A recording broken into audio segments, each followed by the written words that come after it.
Shalom. Giving all praises to the Heavenly Father, Yahweh, Bahasham, Yahweh Shai, Bahasham, Rachahakodash. Double honors to the apostles, the bishops, and the elders at Great Millstone who rule well. Peace and salutations as always to the elect.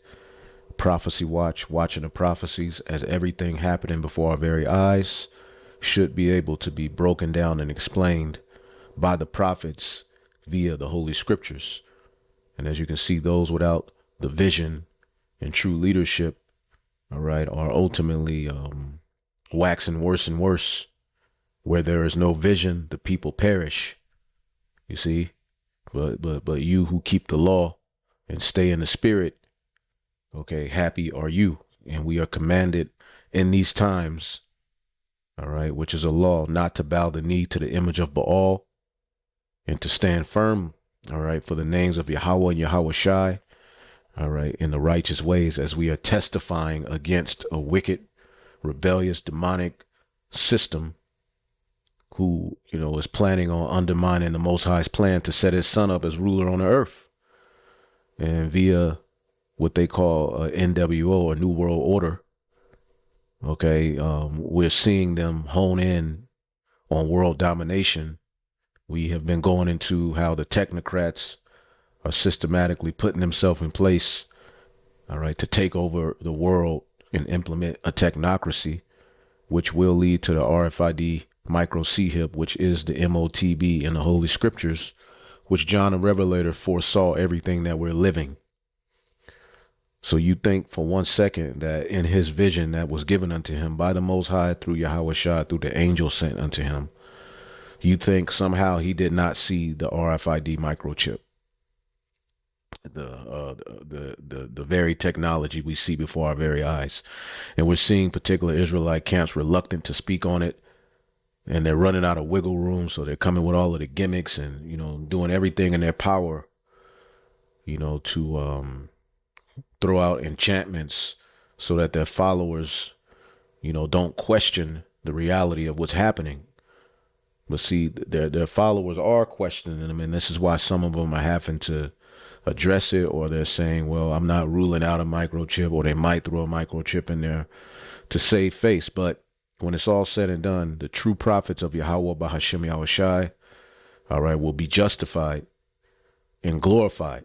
And those of you who were playing games, you know, going into these podcasts, rubbing elbows with complete Satanists and demons and thinking you're doing the will of the Lord while not warning the children of Israel of the impending doom and the crafty, subtle ways of the serpent, you see, then you're going to have blood on your hands.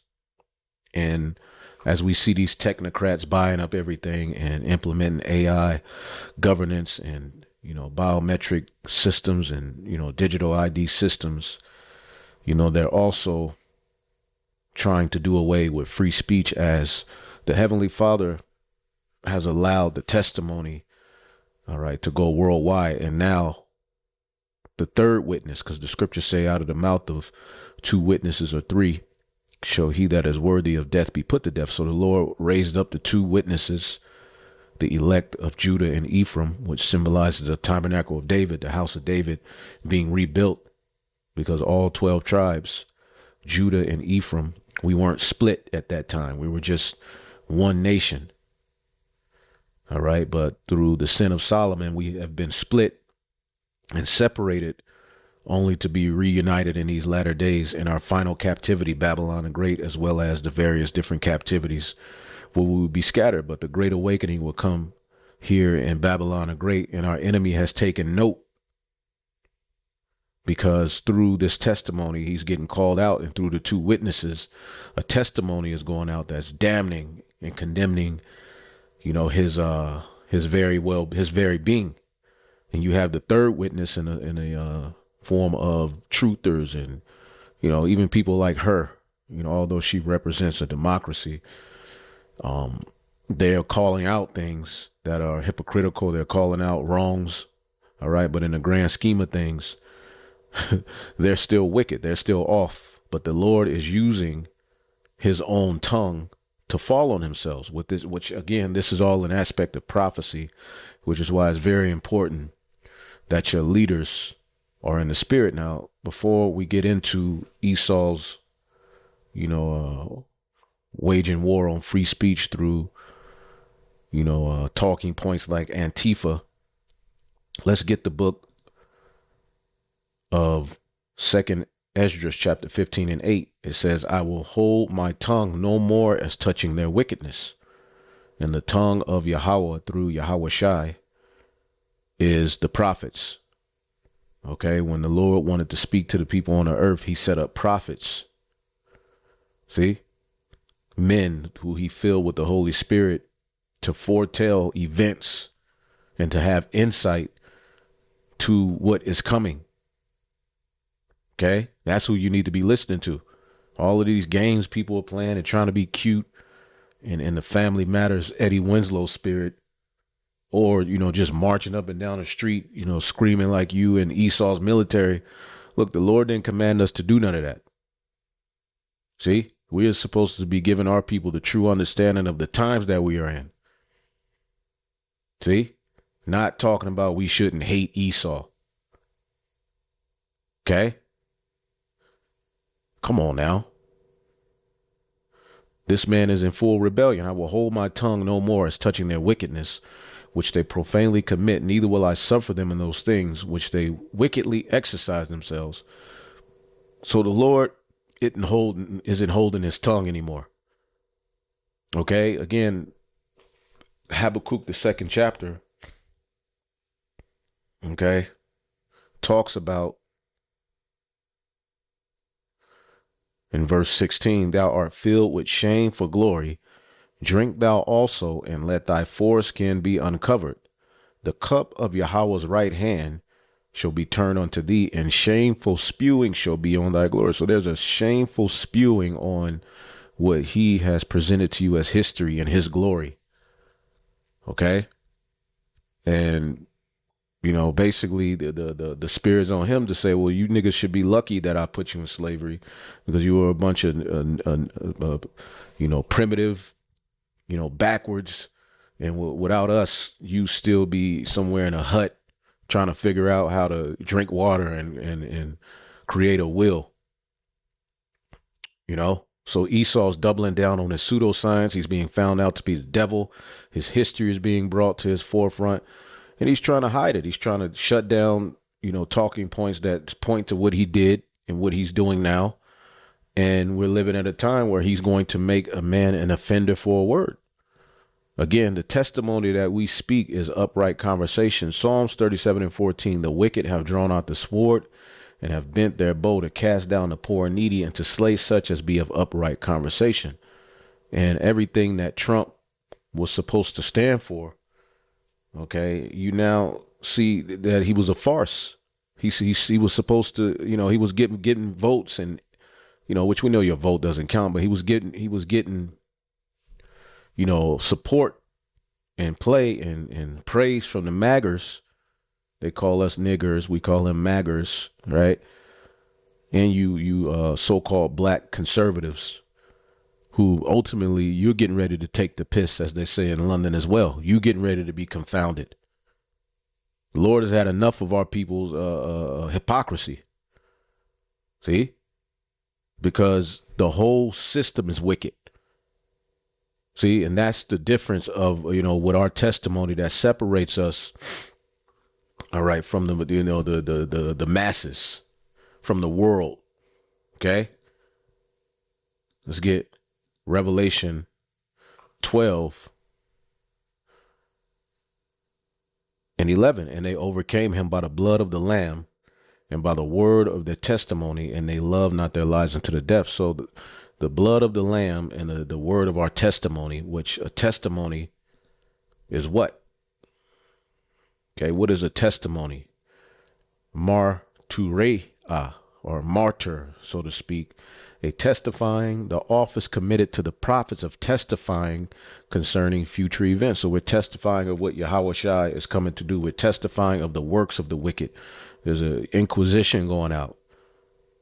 And all of this is leading to Esau Edom reacting very emotionally, All right. As a matter of fact, before we get into this, because of course Trump was supposed to, represent free speech. Now they're taking your free speech away. He's supposed to represent your right, all right, to bear arms. Now they're honing in on taking those away, or you having to register it on their database for their NWO because they're coming after you. See, he was supposed to come after all of the pedophiles and get all of these big pedo rings and take the Clintons to jail for their crimes and the pizza thing, and it came to nothing.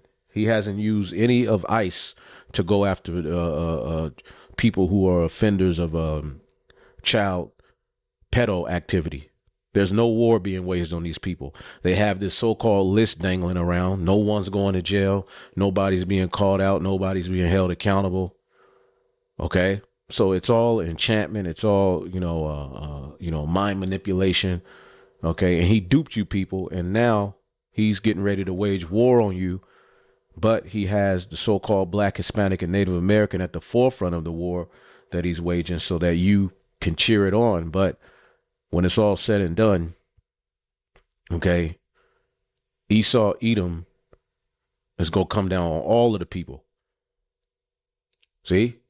And he's using particular big names of people who have followings as examples. Okay, see, Esau, Edom has all kind of agents and controlled opposition set up in places to say things that are true. That's his way of telling you, I told you.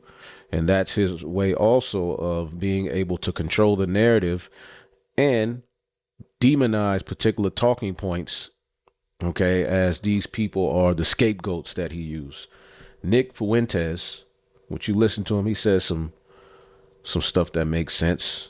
But again, he's an Edomite. He's through. At the end of the day, all of these people are through. Okay. Nick Fuentes banned on Spotify after his podcast hits #1 as Israeli social media takeover accelerates. So as the technocrats are pretty much getting in position, they bought out TikTok, right? They're getting ready to get control of everything. All right. He's banned off of Spotify. Okay. Because he comes up against the small hats. All right. And I believe he's a Christian nationalist as well. Spotify has banned far right commentator.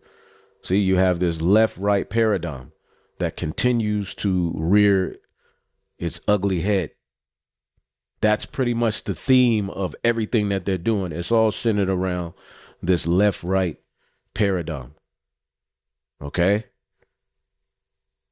So Spotify banned Nick Fuentes after his first America First podcast reached a #1 spot on the platform, outranking Joe Rogan, Tucker Carlson, and Candace Owens, which all of these people are getting ready to be silenced because now you got Joe Rogan.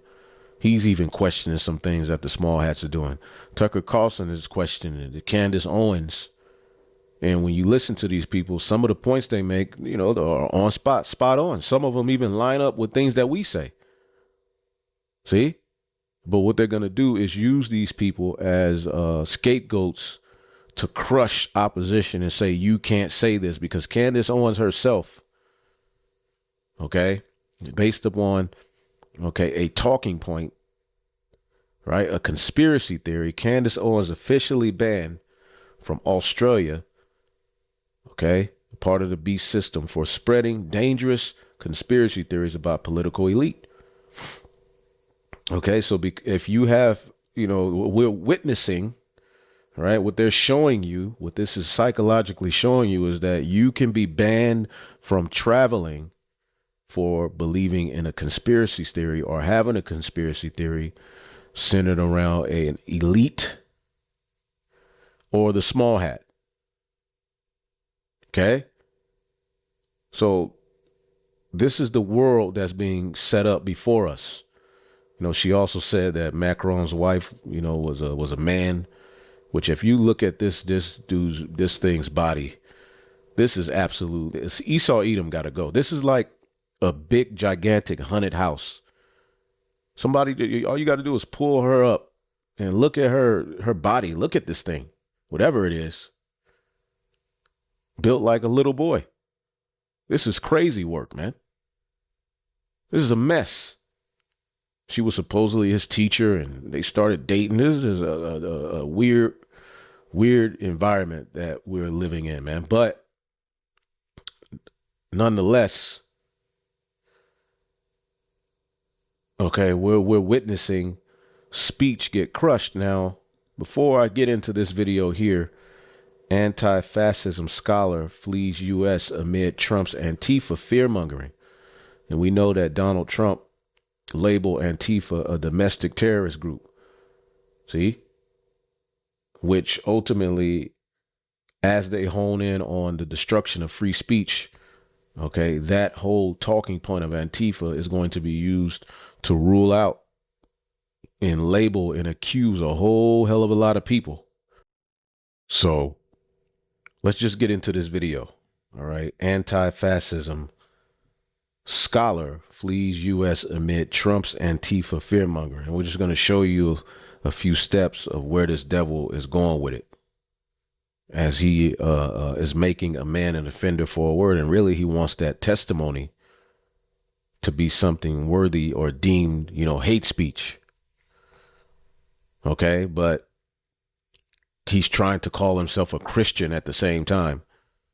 But he really wants to ban the Bible. How is he going to go about doing that? All right, it's through, mind manipulation, which they're setting up.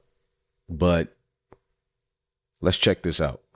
Show with the war on Antifa that the Trump administration's ratcheted up in the aftermath of the conservative activist Charlie Kirk being assassinated last month. And we told you that this guy here is better off dead, whether it's a character kill off, a literal one, whatever it is.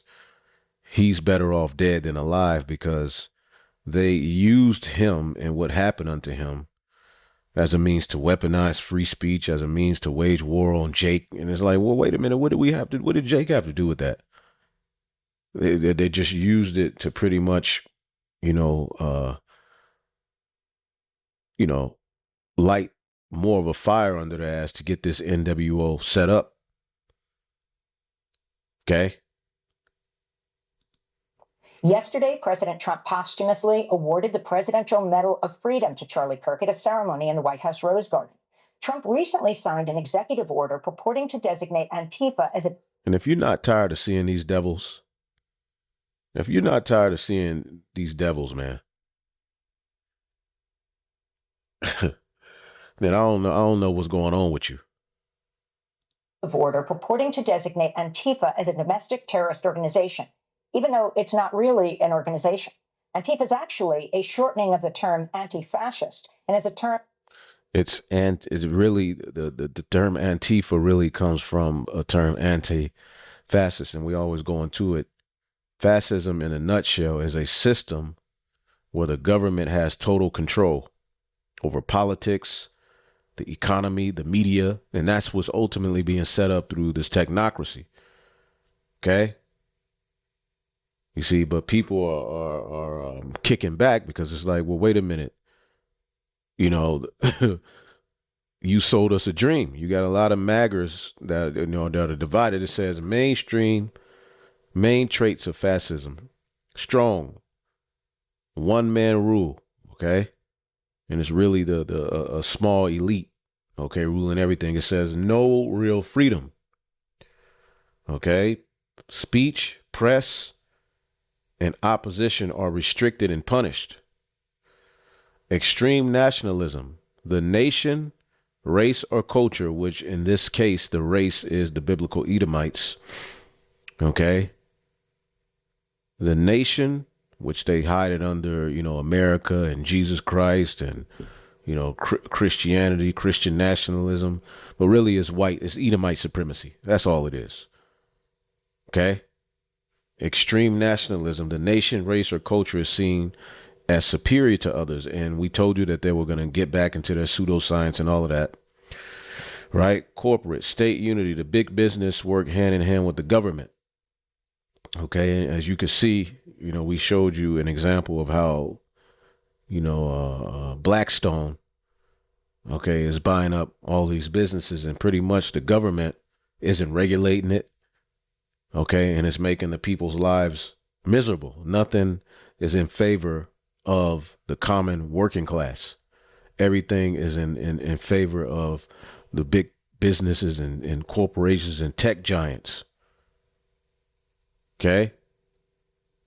So the state works hand in hand with these corporations, all right, to pretty much buy up everything, okay, ruin your lives, make shit miserable where you are, okay, and forward their footprint, their stronghold. Suppression of dissent. Anyone who disagrees is labeled an enemy or traitor. See? So Isaiah 59 and 14 in the NLT says, our courts oppose the righteous. And at one point, this was happening in Israel, where you had the leaders, ruling wickedly. And now this is applied to the rulers of this world. Our courts oppose the righteous, and justice is nowhere to be found. Truth stumbles in the streets, and honesty has been outlawed. You see, honesty has been outlawed. This is where this is going. To be honest about what's happening, who's ruling, who's doing it, what's the true problem, what's the true biblical nationalities, prophecy, all right, is going to be outlawed. Yea, truth is gone, and anyone who renounces evil is attacked. The Lord looked and was displeased to find that there was no justice. So a judgment is getting ready to be set. Okay, but they're making a man an offender for a word. Truth and honesty is being outlawed. And when you deal with the term fascist or fascism, it's short for or when you look at Antifa, that word is short for anti-fascism. So what is fascism? Okay, the suppression of dissent, corporate state unity, militarism, glorifying war, discipline, and obedience. And this is what we're witnessing. So to call it out as fascism, okay, they're now labeling you a domestic T. So is he really, are we witnessing fascism? If we aren't, why are you outlawing people from talking about it?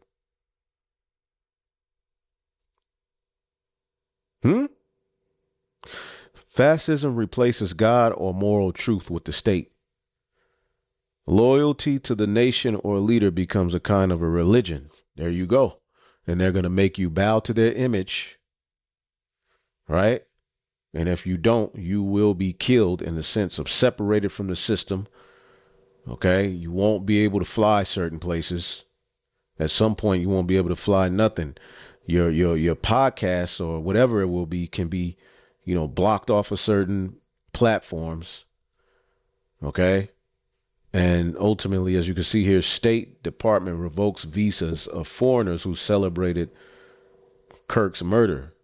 So what are they doing? They're going online and seeing what people are saying, right?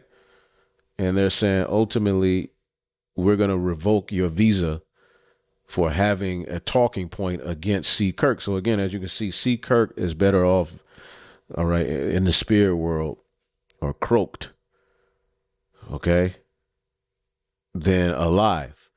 Because off of his death, all right, this is the type of stuff that they're doing, all right, to systematically forward their NWO agenda, okay, and what we're witnessing, okay? Term that arose in Europe for the movement against the Nazis both before and after World War II.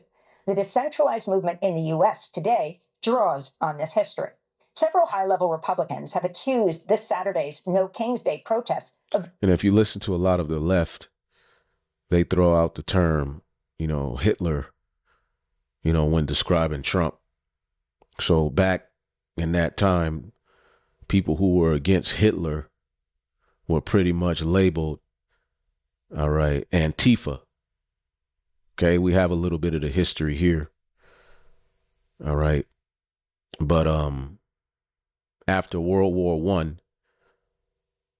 I, Europe was in political and economic chaos. Two ideologies rose: fascism, nationalist, authoritarian, pro-capitalist, which is predatory capitalist, and communism, socialism.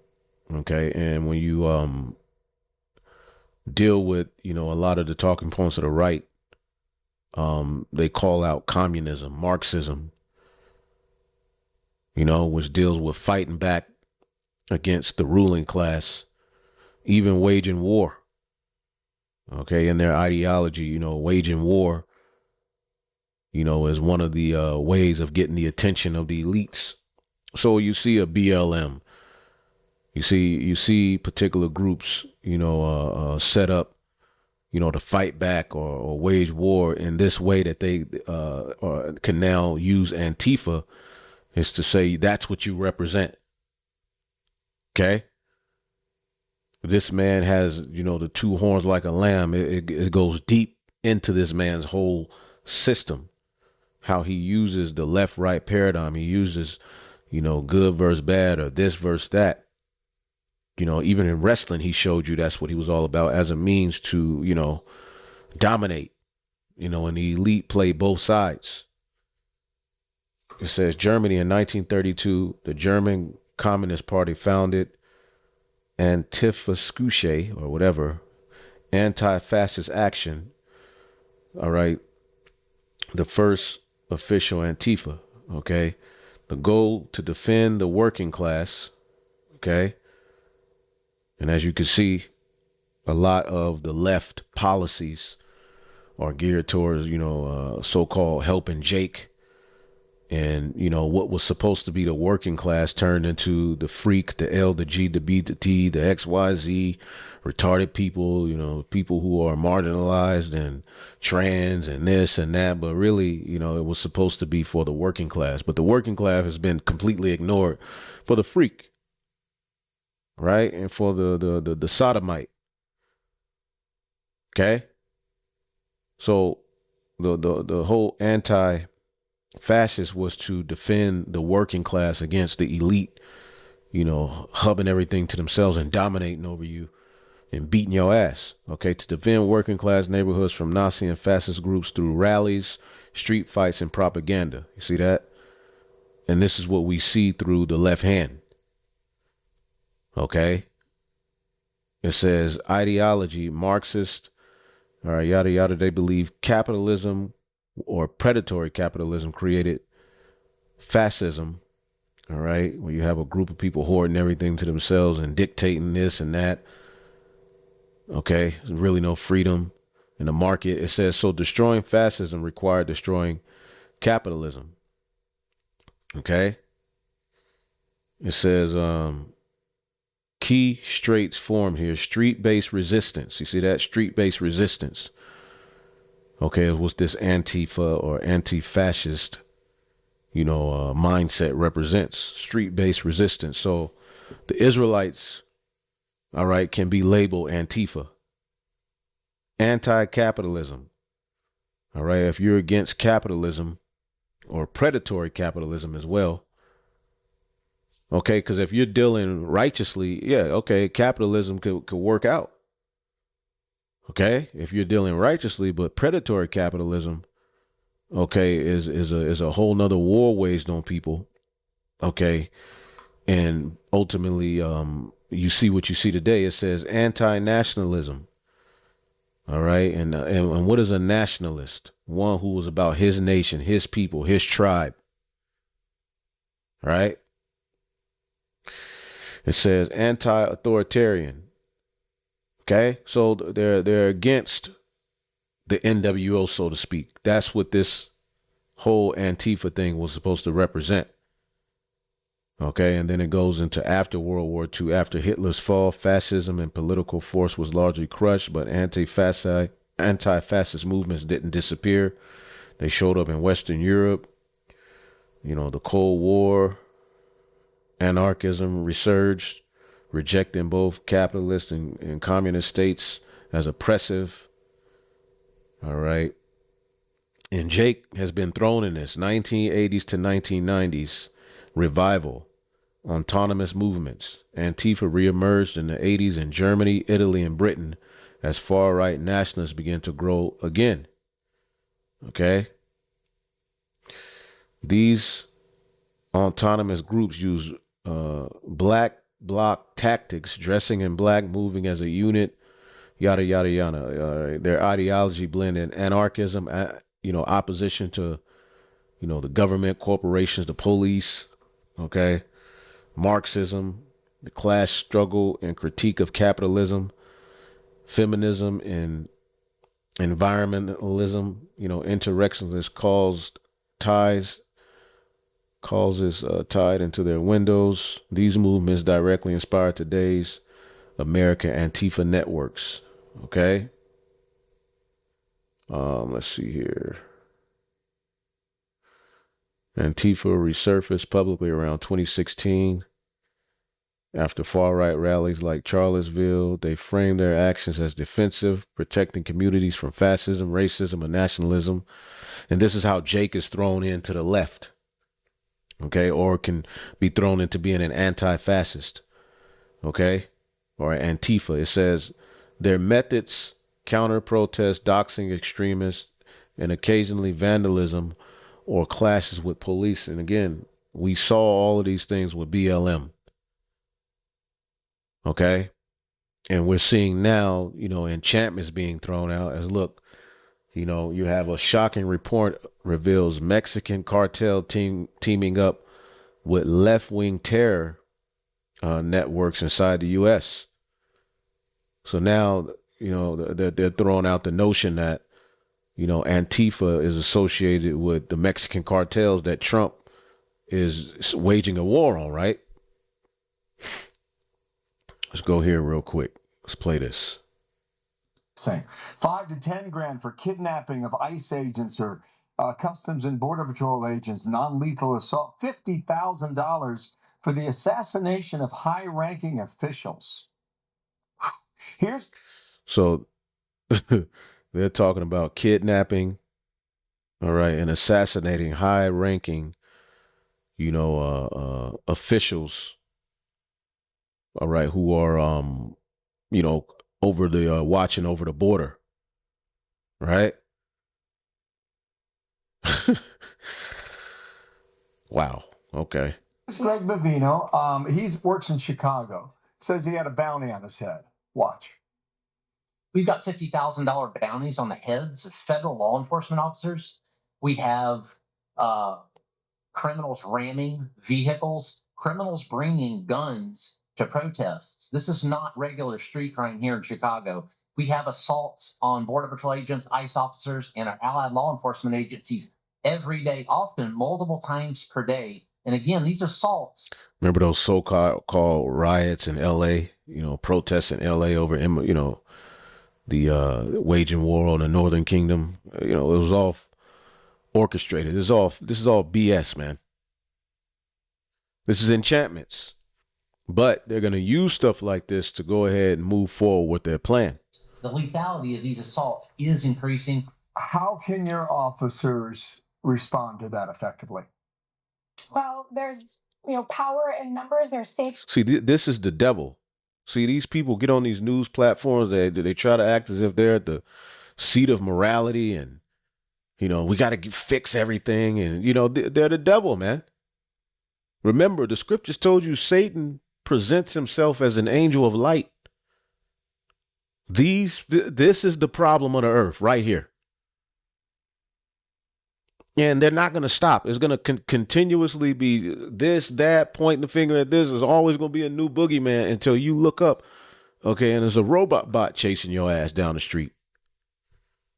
Safety in numbers. Secretary Noem, ever since that terror attack we saw in Dallas, she's been hardening our ICE facilities.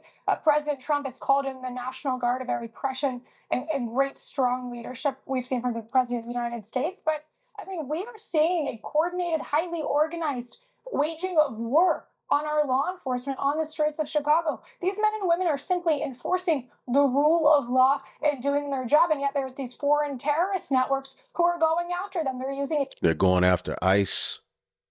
They're putting bounties on particular officials in ICE. and the Border Patrol. So what does this mean? Okay, well now, okay, y'all want to play those type of games. Well, hey, we're getting ready to, we'll wage even more war. Oh, you think you as a, what's that weirdo name? You have nothing. You think you're hard. We're hard. We're more hardcore than you can ever be. They're creating this narrative that what they're going to say is Jake is fighting back. You have the mayor in Chicago talking about it's going to be a civil war, right?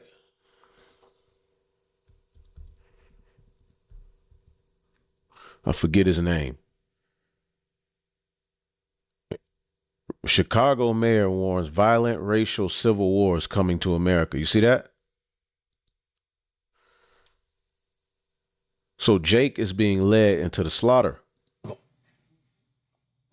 Hi. I know you're going to talk about the Texas Guard, Illinois Guard, but can you give us a little bit about what your next steps could be to fight that? Well, look, our corporate counsel has been in constant communication with our attorney general for several months now. And I just wanted to offer this up. A couple of years ago, I said very candidly that the right wing in this country wants a rematch of the Civil War. I want that to sit in right now because the president of the United States of America has declared war on the people of Chicago and people across America. That's right. He's more interested in giving billions of dollars to other nations while farmers in urban cities around this country are literally being destabilized. And so whether it's the legal system, whether it's through executive order, or whether it's through the brave women and men who are serving as rapid responders. We literally have people who are volunteering in this city on the southwest side, the northwest side, all over this city to make sure that we're protecting children from being separated from their families. And we're talking about volunteers who are literally putting themselves at risk of being shot and killed by the federal government. And so whether it's the legal system, whether it's our continuous struggle for liberation through organizing, and whether it's through executive action, or whether it's through law, it would be nice if we actually had lawmakers in Washington that would actually hold this president accountable.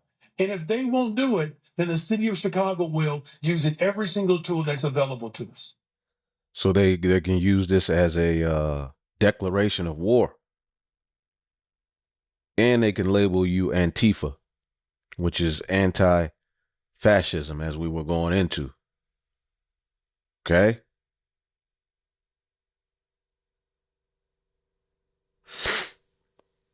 So, let's go back here. All right. Anti-fascism scholar flees the U.S. amid Trump's Antifa fear-mongering. Being organized by Antifa. U.S. Attorney General Pam Bondi said last week the administration will take the, quote, same approach to Antifa as it has to drug cartels it's bombed in the Caribbean. This is Bondi on Fox News last night. And that's one of the things about Antifa. You've heard President Trump say multiple times, they are organized, they are a criminal organization, and they're very organized. You're seeing people out there with thousands of signs that all match, pre-bought, pre-put together. They're organized and someone is funding it. This comes as Los Angeles County officials voted Tuesday to declare a state of emergency over ongoing federal immigration raids they say have, quote, caused widespread fear, unquote.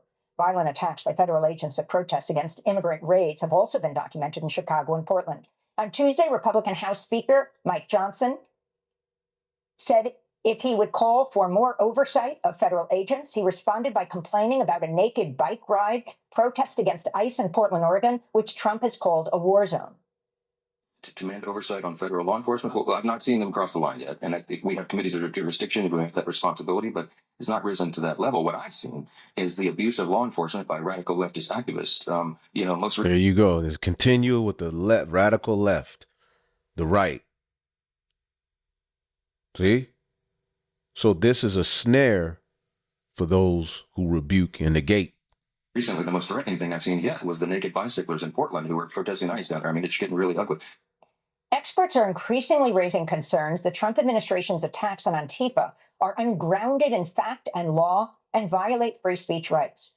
For more, we're joined by someone who knows a lot about all of this. Mark Bray is a Rutgers University history professor, author of the 2017 book Antifa, the Anti-Fascist Handbook. Last week, he was forced to leave his home in New Jersey and move to Spain with his family after receiving death threats following Trump's push to categorize the anti-fascist movement as a domestic terrorist organization. Charlie Kirk's group, Turning Point USA, had also circulated a petition labeling him Dr. Antifa and calling for him to be fired. In a remarkable development, Bray was at first blocked from flying out of the United States last week.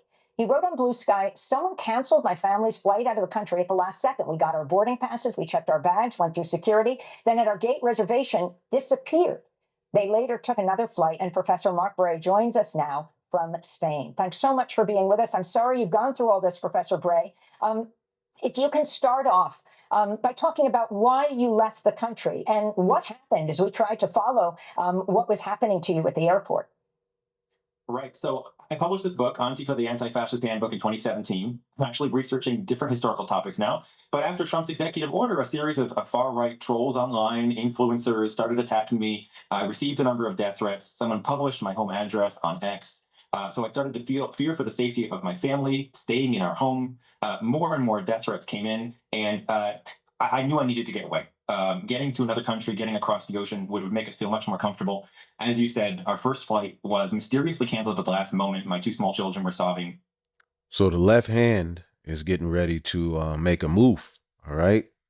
What do Yahweh Shai say here? Okay. Matthew 10 and 21.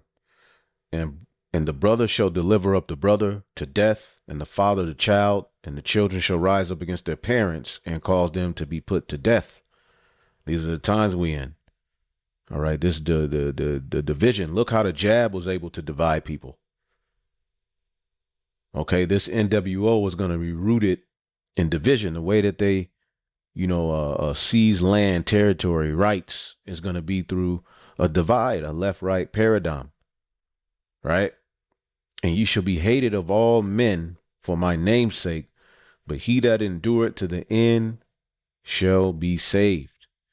See, so we're witnessing, all right, the wicked, all right, Wisdom of Solomon 2 and 10. Let us oppress the poor and righteous men. Let us spare not the widow. Okay, this represents Israel.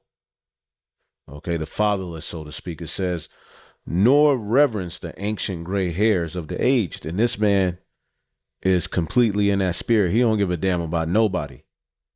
It's all about oppression. Even his own people are being oppressed. It says, let our strength be the law of justice. For that which is feeble is found to be nothing worth. And in this world, faith is feeble. So they're leaning on their law. All right. And they're framing mischief by a law. Okay, as the scriptures say in Psalms the 94th chapter, shall the throne of iniquity have fellowship with thee, which frameth mischief by a law. So he's framing you, he's putting forth mischief, but he's able to now put that into law. This man is the absolute devil. All right, via things that he funds. Okay, this whole left-right paradigm is financed by the elite. And amongst them, all right, even amongst the right, you got particular, Marjorie Green Taylor, what's his name? Tucker Carlson, that are pretty much still speaking of, being right wingers. All right. But they're just calling out particular things, and basically people are going to follow them as the next big hero, but they're still leading you towards the same goddamn, all right, solution, the NWO. Okay, you still caught up in the left-right paradigm. Okay, so they're saying, let our strength be the law of justice, for that which is feeble is found nothing worth. Therefore, let us lie and wait for the righteous, because he is not for us. Let us therefore lie and wait for the righteous, because he is not for our turn.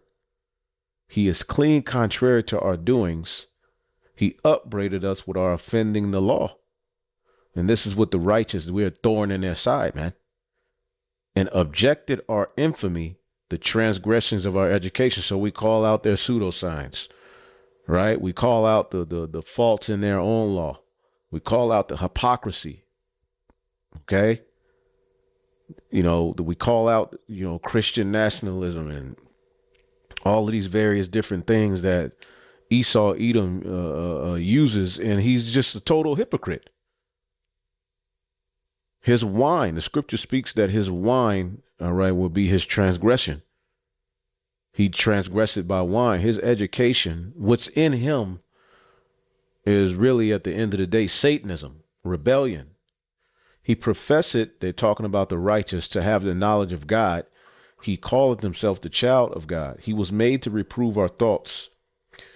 He is grievous unto us, even to behold. So this is how the righteous looks at you. For he is not like other men. His ways are of another fashion. We can't really label them niggas and so we got to figure out a way to label them and accuse them, all right, in another way. Right? We are esteemed of him as counterfeits. We call them the fake, JOOs, right? We tell them that we're the real people. We're calling them counterfeits. Okay? Ish. All right. It says he abstaineth from our ways as from filthiness. He pronounces the end of the just to be blessed, and make it his boast that God is his father. Let us see if his words be true. Let us prove what shall happen to him in the end. So they're like, okay, you're boasting all of this shit you're going to do, Jacob. Well, okay, this is my answer to your rhetoric. Okay, and he's setting up stuff like this. As you can see, this dude was so-called persecuted, not able to fly based upon being, all right, a fascist, anti-fascist or Antifa, which Antifa is just short for anti-fascist, but they're able to, put that term on it or use that term as a means to label it as some group who goes around just, committing anarchy and sedition and insurrection. And that's what they're going to use to bring about the Insurrection Act. Okay. We had to regroup the next day, as you said. I just want to ask, when you say your flight was canceled, you went to, what was it, Newark Airport or Kennedy? Yes. And you got your boarding passes and you went through security. So you were all set. And you got to the gate, and what did they tell you? Well, there was an error. They had us step to the side to talk to the United worker at the desk. There were a series of phone calls and mumbling, and they basically said at the last moment, someone had canceled our reservation, not the whole flight, just for the four of us, for me, my wife, and our two small children. And this was around the same time that Andy Ngo and Jack Posobiec, two of the far-right provocateurs who had been harassing me online, were meeting in the White House with President Trump to discuss Antifa. I just can't believe it's a coincidence.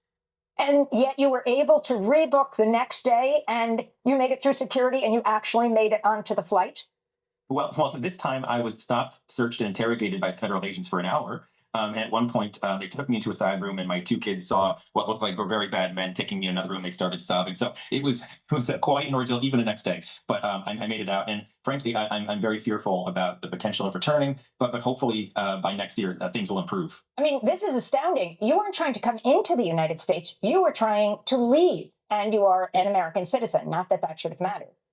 And I'm not being charged with any crimes. If anything, I'm the victim of crimes. I wrote a book 8 years ago. I consider myself politically an anti-fascist. I detest fascism, but I'm not a member of any Antifa group. I'm a professor. I'm a dad. I'm just trying to live my life here. But of course, because the far right is trying to create a boogeyman term in Antifa to equate protest with terrorism, I got caught up in the middle of this. So to equate protest to terrorism. You see how the devil works?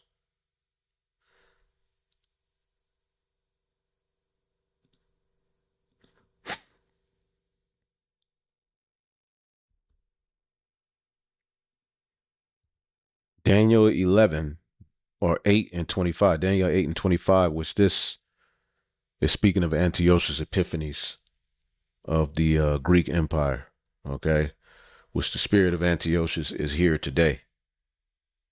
Okay, he brought, a fascist agenda.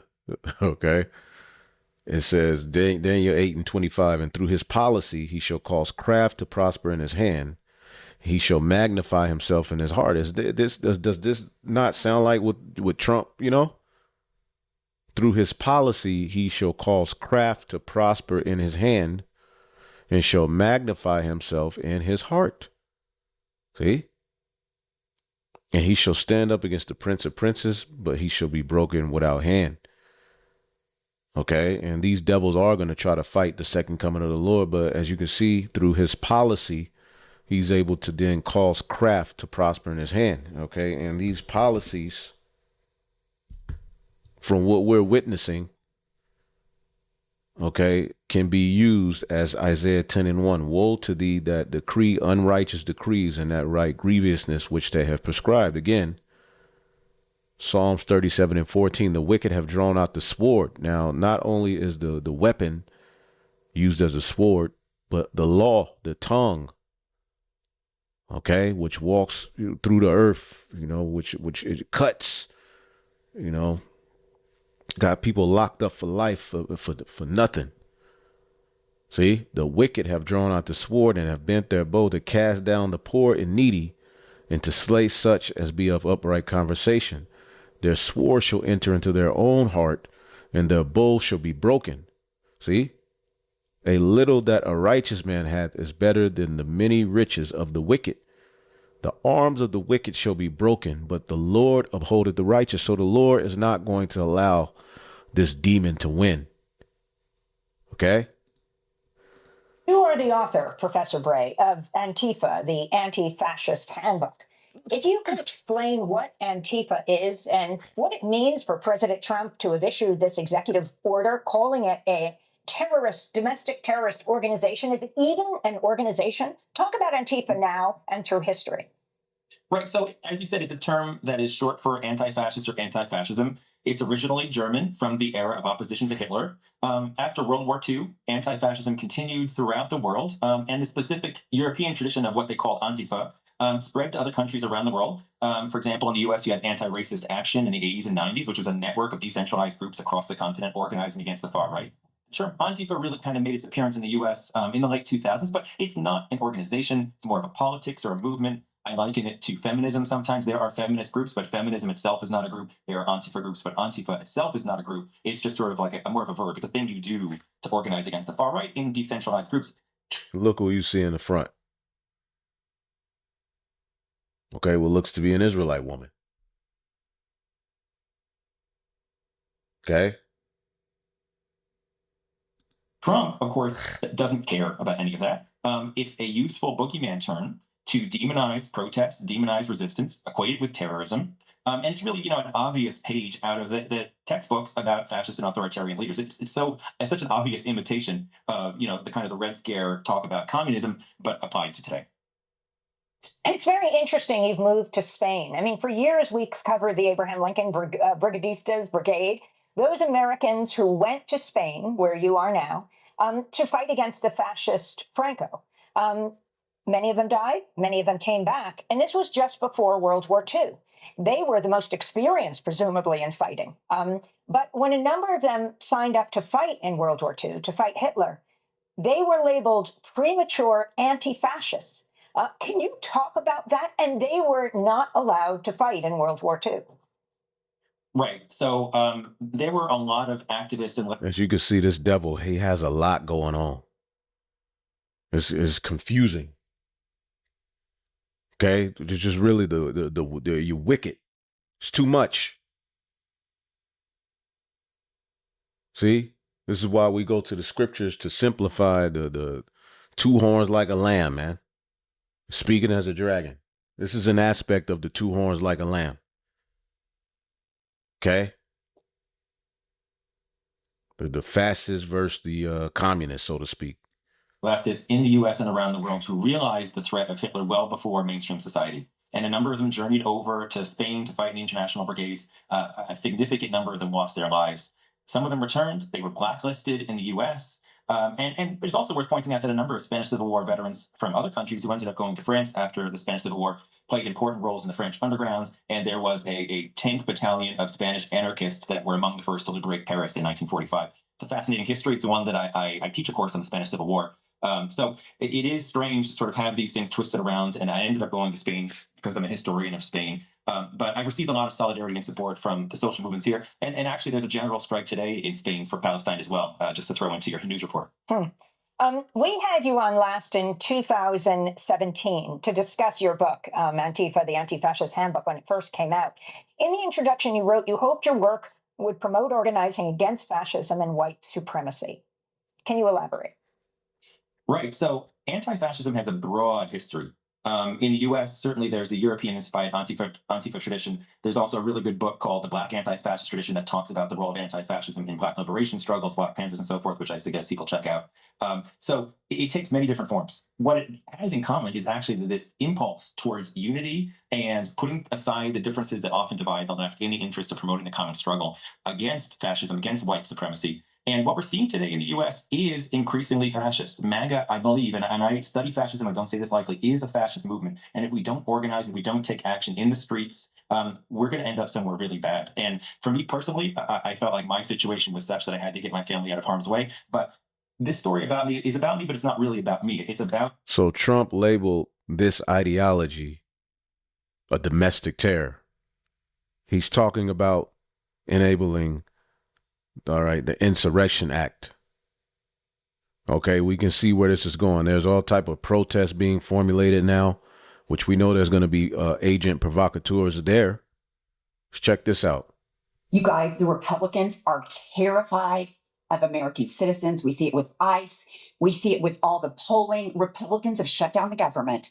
They know that their big, beautiful bill and their immigration policies are wildly unpopular. And this No Kings rally coming up on October 18th is terrifying them. I mean, they are flipping out. Watch this clip first. But again, the No Kings protest, Maria, I'm really frustrating. I mean, this is part of Antifa, paid protesters. It begs the question, who's funding it? But yeah, Democrats want to wait for a big rally of a No Kings protest. When the bottom line is, who's running the show in the Senate? Chuck Schumer's not running the show. The minority. Listen to what he says.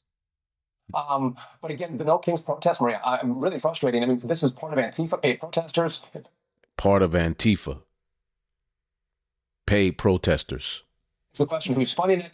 But yeah, Democrats want to wait for a big rally of a No Kings protest. When the bottom line is, who's running the show in the Senate? Chuck Schumer's not running the show. The minority leader is Chuck Schumer. The majority leader, stop, I can't. Just lies, lies, lies. But the overarching theme of this interview is to terrify people about the No Kings rally. We know Stephen Miller is running policy at the White House because Trump doesn't give a shit. We also know that he does not want freedom of speech or freedom of the press, and particularly freedom of assembly. Because when people peacefully protest, the leaders have to listen. So this guy, Transportation Secretary Sean Duffy, who is a total dipshit of the highest order, has no idea what he's doing. He's on there saying Antifa is funding the No Kings rally because these Republicans cannot imagine even for one single solitary second that somebody would want to love their country enough to go out for no money and protest and demand a constitution, not a king. They can't wrap their head around it. They don't understand it because everything that a Republican does, from Donald Trump, who is the most corrupt president in the history of the United States, that whole cabinet committing crime after crime every day, in my opinion, he doesn't understand that you don't have to be paid to have a conviction. You don't have to be paid to feel a moral responsibility to other human beings. It's so foreign to them. It's unbelievable. And then we've got Secretary Scott Bessent, who is funding the whole Argentinian government because one of his bros is a billionaire and he's losing his ass. This is what he has to say about the No Kings rally coming up on October 18th. Make sure you're there. In fact, they are waiting for this No Kings protest. You know, no kings means no paychecks and no government. And Maria, I think the dirty secret here for why this has dragged on for so long is the Democratic friends in the mainstream media have been downplaying the shutdown. And this is getting serious. It's starting to affect the real economy. It's starting to affect people's lives. Okay, Scott, that's enough. Scott, the Republicans control the Senate, the U.S. House of Representatives, and the White House. They have the power, but they can't do it because their legislation is wildly unpopular with Democrats and even some Republicans who have the balls to stand up for people's health care. The lies are bullshit. What we're saying is 15 million Americans should not be cut off of their health care. But here's the thing, when he says no kings means no paycheck. So here's my question. So the only way for federal employees to go back to work and get a paycheck is if Donald Trump becomes a king? Is that what he means? Or does he mean people that protest and are seen protesting that also work for the federal government will not be paid? So either one of those is wildly inappropriate, but which one does he mean? So you have the left-right paradigm. Meanwhile, the people are losing. Okay, and this is all a snare to come at the prophets. Okay, America is a big, gigantic mess. Revelation 13:11, and I beheld another beast come up out of the earth, and he had two horns like a lamb, and he spake as a dragon. So we're witnessing, him speak as a dragon. You see, and in the midst, you so-called blacks, Hispanics, and Native Americans are going to be a prey, and the prophets are going to be accused. Daniel 3:8,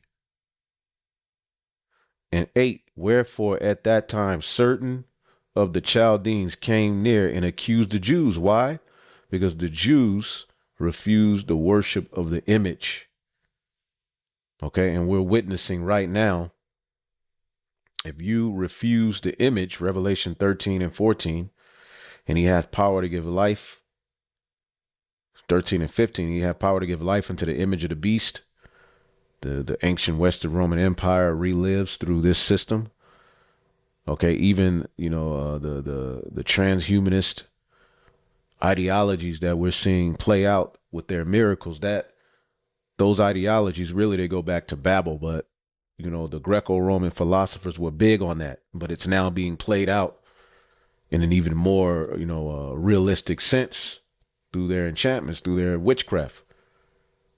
So he had power to give life unto the image of the beast, that the image of the beast should both speak and cause as many as that would not worship the image of the beast should be killed. And I mean, let's also look up this real quick.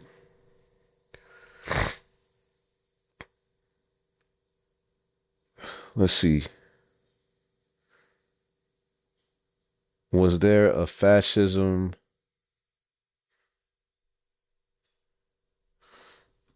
Does this, fascism versus Antifa mimic? Damn, boy, I ain't spelling it. Hold up.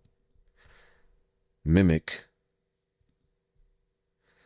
All right. Does this fascism versus Antifa mimic anything in the ancient Roman?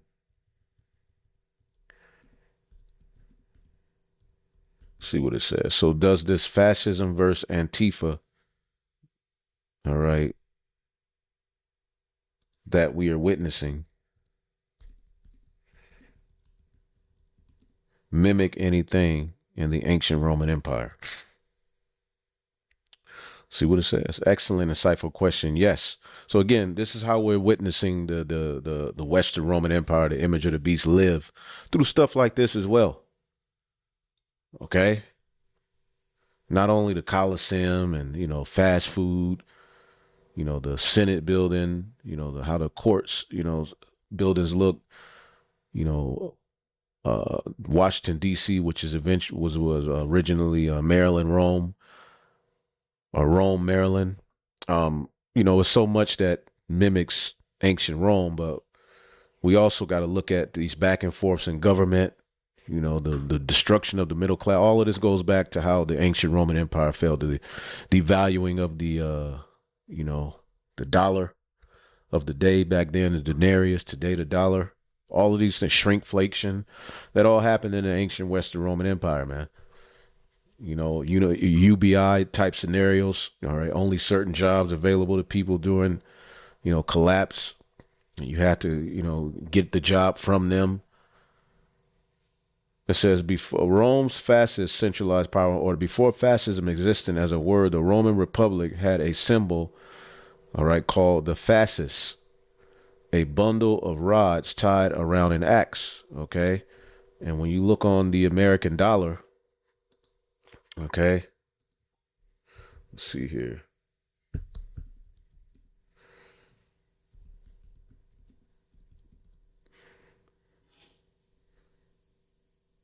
Let's see. What is it called? Hold up.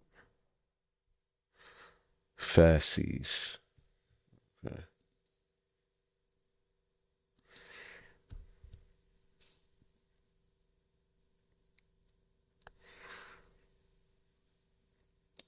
As a bound of a bundle wooden rods, often not always, including an axe. Let's see here.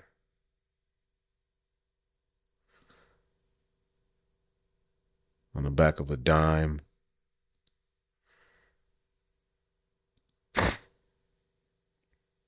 See that? That goes back to ancient Rome. Okay? So this is how the image of the beast is living. Okay? It says it represented unity through authority, strength through obedience. Okay? And in late Rome, you know, Pompey, Julius Caesar began taking extraordinary powers for the good of the Republic. They claimed Rome needed strong order to stop chaos, corruption, and riots. But each step of temporary control weakened freedom and built the road to a dictatorship. This is what we're seeing today. Modern fascist and authoritarianism movements often rise by promising safety, order, and national pride when the society feels divided or chaotic. Rome's Antifa, or anti-fascists, all right, populares and zealots of the people, okay? Opposing those powerful elites were movements that claimed to fight for the people. And you had the Jews up in that. Many of the sect of the Jews, like you see the zealots, it says the populares political, like the Gracious brothers, pushed land reform and wealth redistribution to help the poor. Okay. It says later zealots, mobs, and urban militias fought street battles in Rome, believing they were protecting the Republic from tyrants. And you had many of the Jews that were involved in that. And Yahweh Shai was actually, when you look at Barabbas, right? Let's see if we can find it in Mark. I believe that's how you spell it. Let's go to the book of Mark. Right? When you look at Barabbas, okay, it gives you more of an insight on what he did here in Mark 15:7. It says, now at that feast they released unto them one prisoner, whomsoever they desired. And there was one named Barabbas, which lay bound with them that had made insurrection with him, who had committed murder in the insurrection. So you have to see Yahweh Shai was numbered amongst him as an evildoer. He actually, as you can see here, was a revolutionary who had committed murder in an uprising. See? But Yahweh Shai was set to be crucified right along with a literal evildoer, a literal mover of sedition. See that? So you had this concept, these same types of situations going on in the ancient Western Roman Empire. Okay? And you see, you know, the Charlie C. Kirk was put to death. Okay? And you see, you know, and who are they blaming? They're blaming either the left or the right. It's pretty much as now it's getting physical. See? It says these groups had genuine cause, but often used violent protest and mob action, much like some modern Antifa attacks. They rejected the Senate's authority. They believed the elite had betrayed the people. Eventually, both sides, elite and popular, used violence and propaganda, collapsing the republic. Parallel today, the anti-fascist or Antifa or revolutionary movements claim to defend the people against the oppressive power, but when anger replaces principle, the resistance itself becomes destructive. And this is where Trump is saying we are bringing the Insurrection Act. Okay? We about to bring the Insurrection Act. Okay? See?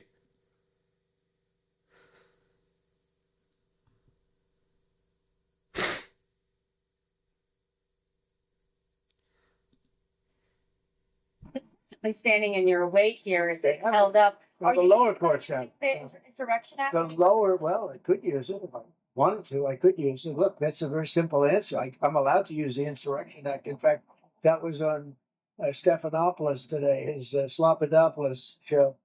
They asked Sloppy Chris Christie about the Insurrection Act. He said, well, if you're talking about the Insurrection Act, he's got the absolute right to use that. And he said a couple of things. He said 50% of the presidents that served in office have used the Insurrection Act. And the Insurrection Act, according to all of them, said it can't even be challenged. I don't have to go there yet because I'm winning on appeal. You know, you're right. We're losing with radical left judges general. So there you go, the left-right paradigm, but they're getting ready to justify waging war. All right, you even have talks by blue states. All right, talks of secession. All right, basically certain blue states are saying we're getting ready to separate from this thing called the United States. All right, talks of secession by blue states rise as incidents of violent civil conflict become more common in major U.S. cities. Okay, so there's talk of a secession, just like during the Civil War. So a civil war is brewing. See? And again, it's being funded by both sides.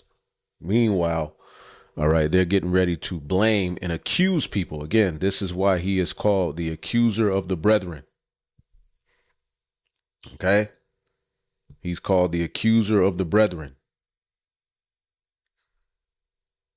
Okay? Let's get Revelation 12. Hopefully this is making sense. Revelation 12. Oh, we got to finish Revelation 13. All right, Revelation 12 and 10. Now has come salvation and strength in the kingdom of his power and the power of his anointed, for the accuser of our brethren is cast down, which accused them before our power day and night. Okay, and this is what he is set to do. Okay, he's like Satan. Okay, he's coming in the spirit of Satan. Okay, the accuser. Okay. Categoros or category. All right. Hold up. I think I looked up the wrong word. Accuser. Categoreo. All right. To accuse before a judge, to make an accusation, extrajudicial. All right. To charge with some offense. So already he's laying the groundwork, okay, to be able to put an offense, okay, to you and accuse you. All right. As we read here, the Chaldeans accused the Jews for refusing to bow to that image that was ordered to be bowed to, all right, by Nebuchadnezzar, the Chaldean. Okay. Revelation 13 and 15. And he had power to give life unto the image of the beast, that the image of the beast should both speak and cause as many as would not worship the image of the beast that they should be killed. So we're witnessing that right now. And again, this word killed doesn't always mean physically put to death. It could also mean, I'm sorry.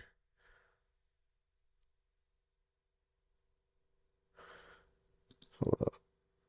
Apo, all right, the root word, a separation, local separation, okay, separating from a whole, all right, any kind of separation, all right, from another by which the union fellowship of the two is destroyed. So the union of fellowship, separation of distance. Okay, so you're gonna be separated, killed, xed out of the system. Okay. To basically you're not gonna be able to do particular things. All right, and they're already talking about without a digital ID.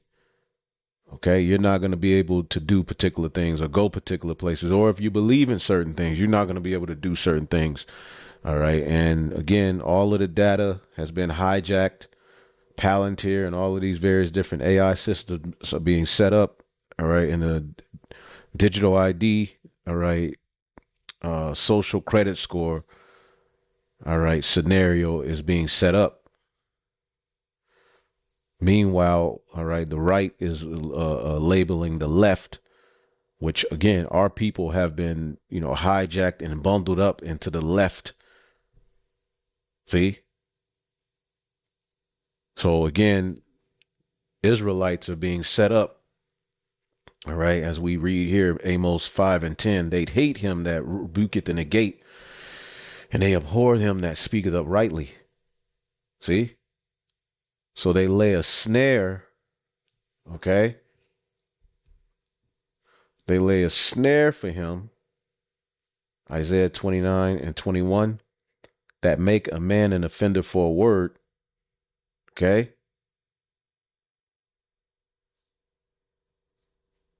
They make a man an offender for a word and lay a snare for him that reproveth in the gate. And this is all going to lead to the famine of the word, which is prophesied. Okay, it happened in times past. It's going to happen again in these days where the word of the Lord ain't going to be freely on the internet or on the streets. And lay a snare for him that reproveth in the gate. And we're witnessing a snare being laid. Meanwhile, we have to boldly stand firm. Okay, the wicked have laid snares.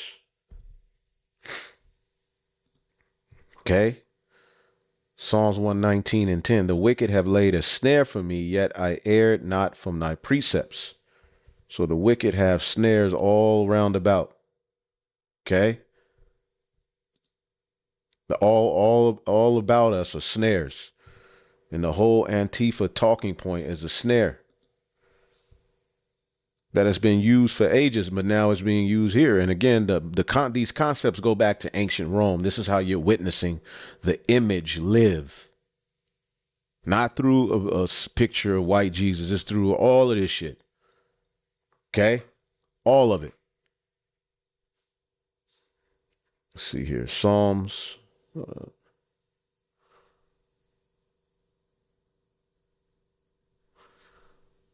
Snare. Hold up. No, it's a lot of. Hold on. I'm looking for something in particular in Psalms 119.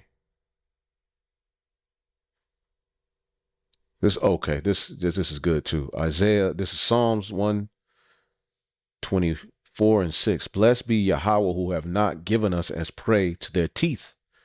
Our soul is escaped as a bird out of the snare of the fowler. The snare is broken and we are escaped. Our help is in the name of Yahweh, because you're listening to this and you see where they're going with it. Okay, you see how, again, we can be accused and will be accused as evildoers, as movers of sedition, as troublemakers. Okay, that's how we were framed and talked about. All right, in the where is that at? Haman or Amen. Let me see if I can look it up real quick in the book of Esther.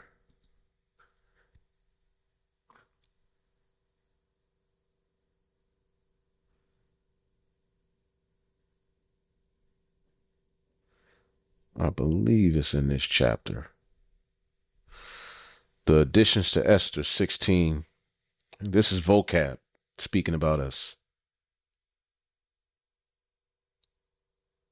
Hold up. This is the letter the king wrote. But it was Haman who ultimately told him this.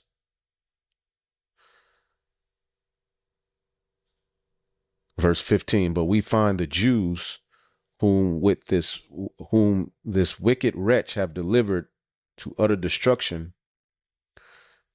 Oh, hold up. Wait a minute. No, that ain't it. Hold up.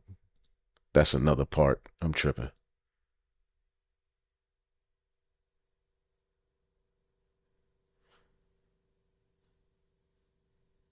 This is it. This is it right here. Additions to Esther 13. This is the letter the king wrote, and he talked about what Haman told him. It says,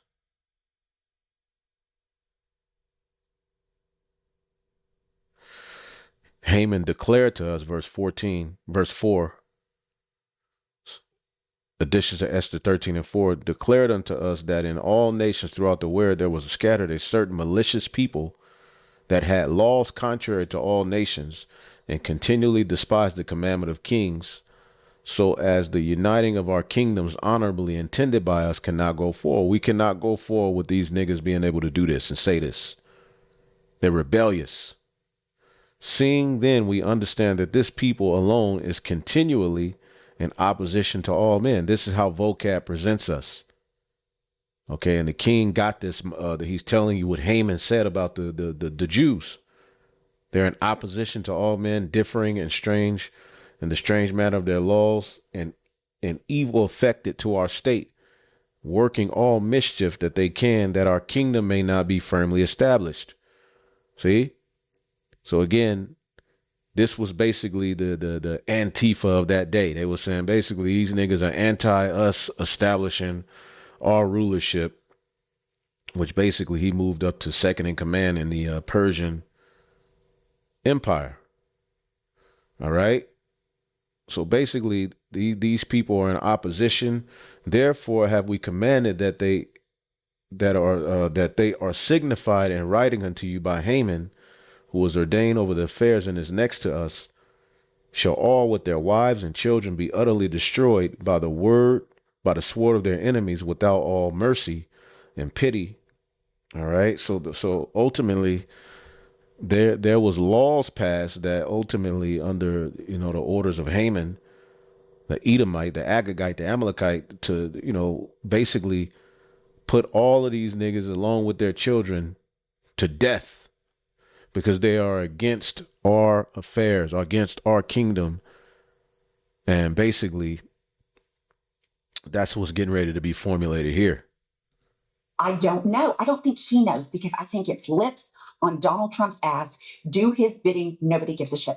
And I just want everybody to know that one of the driving forces behind the shutdown is the Epstein files and Project 2025, so that they can fire the federal workforce. But this whole Antifa thing, people are being paid. We're getting to the deep, dark bottom of who's being paid. We know how incompetent Kash Patel is. We know that he's not even a good podcaster, much less a director of the FBI. So we have Glenn Beck, who's a Republican mouthpiece. He puts this video on yesterday. I'm not going to make anybody listen to his voice, but he says, the FBI showed up to my house to discuss my TV show exposing Antifa's network. If you are a member of Antifa or providing material or financial support for Antifa, Controlled opposition, I might be a little concerned, because the FBI, and this is all caps, deadass, is serious about investigating you. Okay, a couple things. We need to remind everybody, Antifa is not real. It is not an organization. You don't sign up and get a membership card. Antifa means I am anti-fascist. I do not believe that the United States of America should be ruled by a king, a dictator, a tyrant, an autocrat, whatever you want to call it. World War II and World War I soldiers were Antifa because they were fighting against fascism. Donald Trump and his administration are fascists.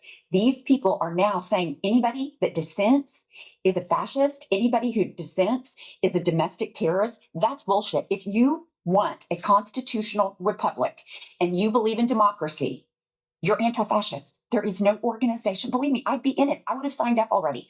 You don't have to pay me to feel that way. You don't have to pay me to believe that every single person should have due process and constitutional rights. It's unbelievable what liars and nuts they are. But it just goes to show you how scared of dissent they are, how scared they are of the people, which goes back to military in U.S. cities that are blue, because the midterm elections, they know it will be a blue tsunami, I hope. I want to take a minute and thank our sponsor, Simply Say, by confronting potential threats the moment they, and what that's it, but the overt lies and hypocrisy that they continue to spin on Fox News is jaw-dropping, particularly after they had to pay almost $1 billion for lying on TV. And when I play this clip, I want everybody to notice the chyron on Fox News, because they're big mad that George Stephanopoulos would not allow J.D. Vance to continue to evade the question about Tom Homan and to continue to fucking lie. They're mad about it because they want him to be able to lie. Here we go. And your point, I still don't know what happened with the Homan money, if you got it, if you paid taxes on it. But that's I don't happen to, that doesn't bother me at all. What I'm bothered by is when politicians believe they can tell reporters what they're going to answer and what they're not going to answer. Katie Porter was wrong, and Vice President Vance was a friend. He was wrong in that interview. But Katie Porter walked out of the interview. Greg, quid pro quo, Clarice. I would say that you can't compare the Porter and Vance one because of the political affiliations. But Vance is Republican and it's different. It's really time for all of these people to shut the F up. This is Egyptian against Egyptian. This is confusion. Okay. And I just have a real quick message for those who find themselves in the "I voted for this" crowd.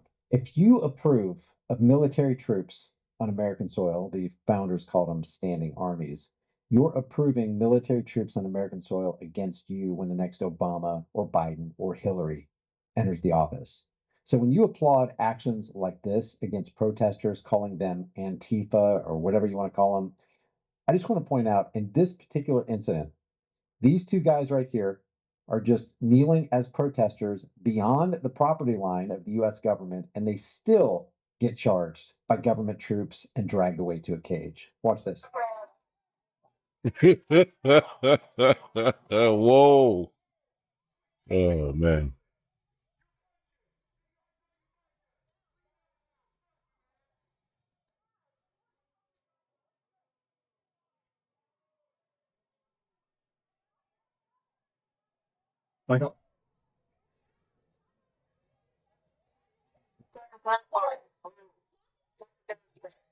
No charge, no trial, no due process of law, just charged at, apprehended, and dragged away in the dark of night before an audience of hundreds. Now remember, Trump said he doesn't know about due process. He don't know if people gonna have due process. Your Secretary of State says everyone who's here, citizens and non-citizens, deserve due process. Do you agree, Mr. I don't know. I'm not a lawyer.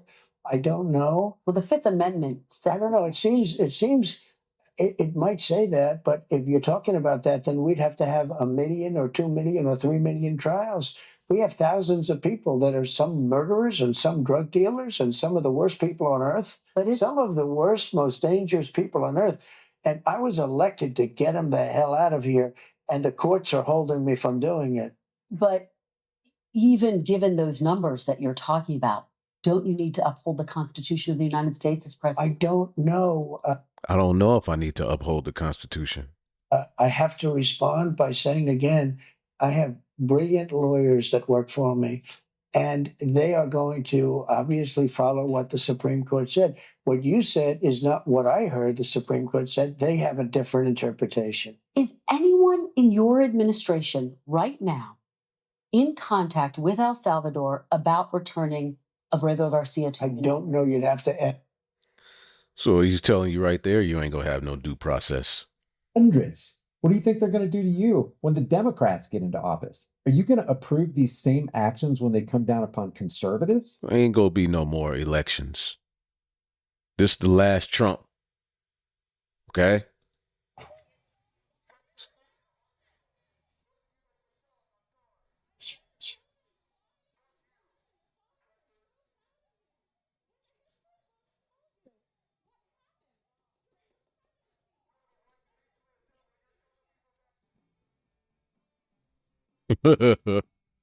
Oh man.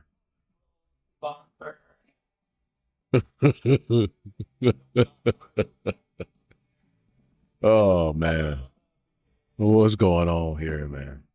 By the way, this isn't AI. This is real. This guy is really singing this, and these people are serious. We all come to help everyone help it right. Woo. It's right here. God holds it. Throughout this land is saving lives. That's the chosen people right there. That's Judah. Israel is saving lives. Oh man. Sheesh. I don't.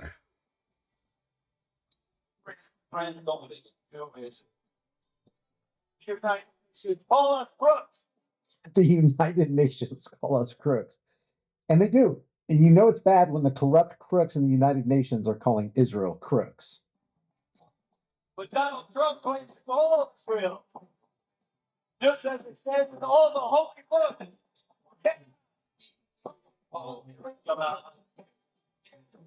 Woo. God damn.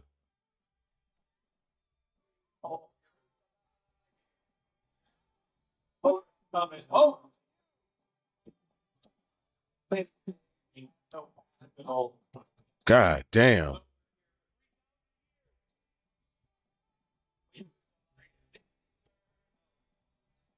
When you have empathy appears. I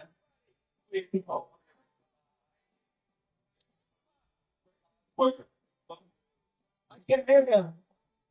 Show you this interaction between Macron and Trump. It's just weird. There's a lot of touchy-feely stuff going on here that makes you a little uncomfortable.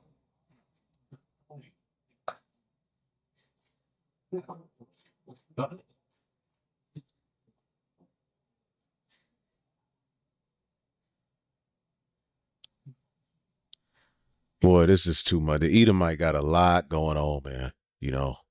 But I just wanted to get into that, man. You know, I'm gonna leave it there. You know, hopefully I'll Oh man. God damn, man. Woo. This gotta be the end, man. You know, through the spirit. Shalom.